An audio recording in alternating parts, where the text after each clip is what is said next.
we got a little preview here for the movie that is going to just blow up what's left of the hope for the MCU.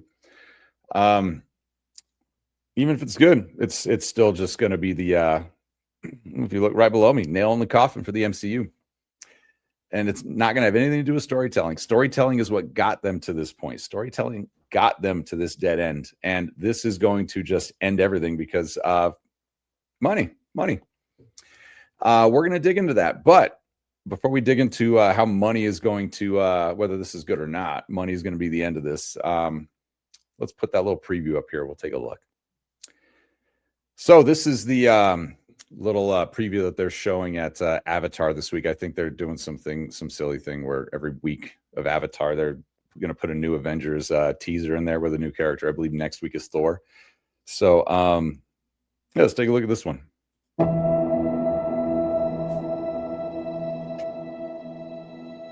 You already know who it is. It's one of the worst secrets out there. We've known for weeks because it leaked. It's Steve Rogers.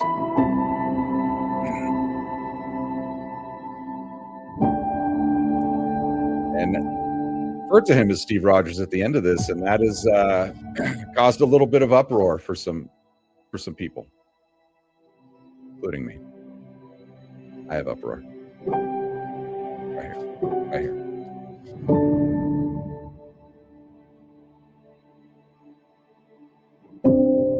All right, so there's Captain America holding a baby.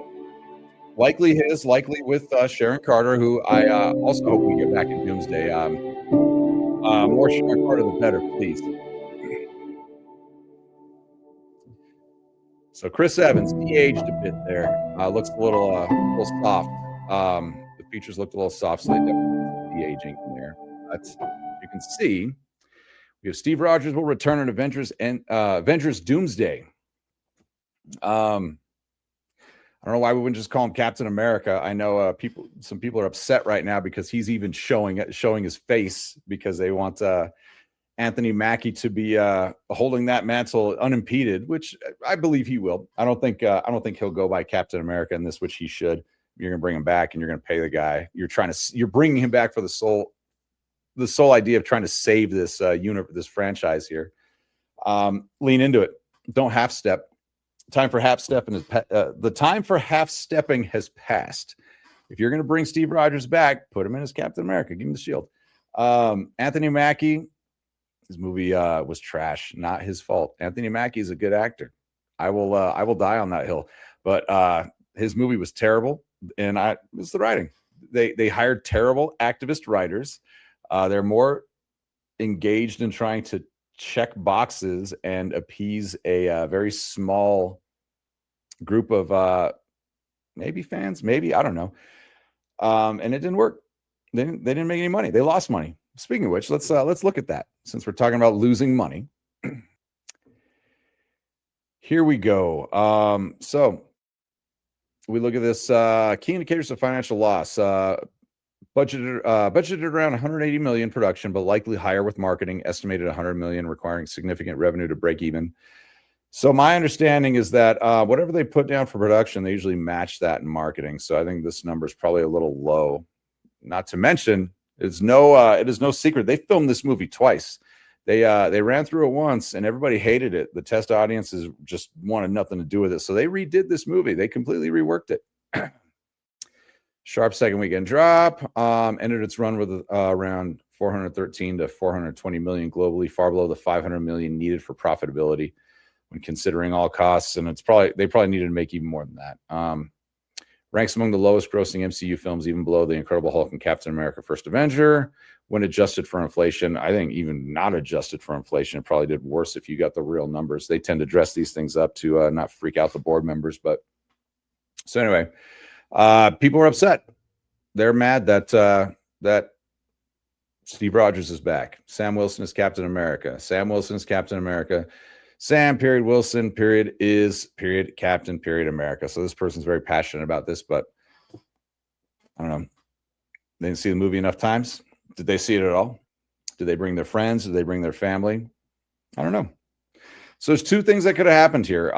Either these people are very passionate about it and didn't go see it, or All of these people who are advocating for castings such as this, moving somebody from a perfect role to another role like this. I mean, we know why they did it. Trying to appeal to certain groups. A lot of the castings and writings have been to appeal to certain groups. Maybe those groups maybe all those people did show up, and those groups just aren't big enough to support a movie of this level that costs this much money to make. So either way, it didn't work. Probably not a good idea to do more, but they keep doing that. I mean, they had chances to soft reset this universe many times. They didn't do it. I think Endgame, you could have done it. You're using the gauntlet to bring people back. You could have, and these are dirty resets you could have done. They wouldn't have been pretty, but you could have done it. Spider-Man No Way Home, Doctor Strange is doing some silliness in there. He could have done it again, and Doctor Strange Multiverse of Madness could have done it again. Didn't do it. Playing multiverses. Yeah, I don't know. They chose this, and now they want to do Doomsday. And Doomsday is a problem because let's look at this here. So you're bringing back a huge cast. You saw, I'm sure everyone here saw the video of Robert Downey Jr. and all the chairs, all the people who are going to be in this new set of movies they're doing. You're gonna need $2 billion to pay all those people to do the production, and you're not going to make any money. Let's look at this here. Let's see. Robert Downey Jr. got $75 million for Endgame, including back end deals. Let's see. Hemsworth, $15 million for Endgame. Chris Evans, $15 million for Endgame. Tom Holland, $10 million for the Spider-Man trilogy. Brie Larson, we're giving Brie Larson $5 million. She got demoted in her own sequel. Chadwick Boseman, $2 million for Black Panther. He's not around for this one, RIP. So his money isn't going to be relevant, but I'm sure they'll hand that $2 million to Shuri. Tom Holland, $4 million per M. So this is the current recent estimates, $4 million per film. Anthony Mackie, $10 million for Brave New World. Man, what a terror. When you look at it that way, $10 million for Anthony Mackie, and then Tom Holland, $4 million per. I mean, Tom Holland Spider-Man movies make money. We're not giving that guy, we're giving him less than Anthony Mackie. Samuel L. Jackson, $2-3 million for cameos. Yeah, he's probably won't even, he'll get a small cameo, maybe. They should stop bringing him back. He embarrassed himself in Secret Invasion. So you're not going to make any money with this. You're going to do Doomsday. Even if it's a good movie, which I highly doubt. I don't even think that they're capable anymore. I think the people on the writing teams for Marvel and Disney, I think they're incapable. I think they're not hiring good writers. They're casting writers now, people who check boxes, and it's clear. People who shouldn't be in this industry are behind these movies, and they're doing bad. So yeah, I don't think Doomsday is going to be anything to save Marvel here. I mean, there were chances to save things. Fantastic Four was one of them. But they leaned into the bad stuff. Same thing, gave a bad contract out to Pedro Pascal. What do you do with him now? You're stuck with that guy, and he commands a salary. Johnny Storm and the Thing, they were the best parts of that movie. We didn't get enough of them. Female Silver Surfer. And I like Julia Garner as an actress. She just was a bad casting. They shouldn't have done that. Don't polarize people. You need to lean into what people want right now and stop leaning into when you have one little person on Twitter here or a handful who are going to complain. That I think that's what a big part of the issue is that internet reviews. People who are usually happy, they don't go and leave a review for a business online.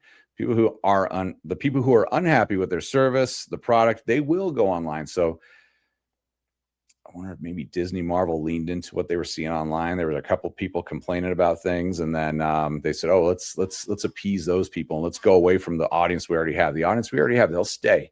Let's try and get these people on board too." And then they just misread the room. Then the house was on fire and burned down. So I don't know. We'll see. We'll see here. But I don't think Doomsday is going to be the saving grace. I think this is probably going to be the end here. You'll get You'll get some straggler movies after this. You're not going to get any more of the individual movies though. Like they probably shouldn't do another Thor movie. I know they got one planned, and I love Thor. He's my favorite. They probably shouldn't do another one.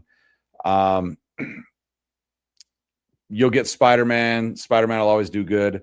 Anything with Deadpool and Wolverine will probably do good. They're going to try and reboot with X-Men, but I don't have faith in them to do anything right with that. They're probably going to start on the wrong foot. And then just more of the same. So, yeah, you'll get Spider-Man, Wolverine, and Deadpool. Those are the only marketable Marvel movies you're going to see going forward. Otherwise, no one's going to make money. Everyone's going to lose money. So, I don't know. Let me know what you think. See y'all in the next one.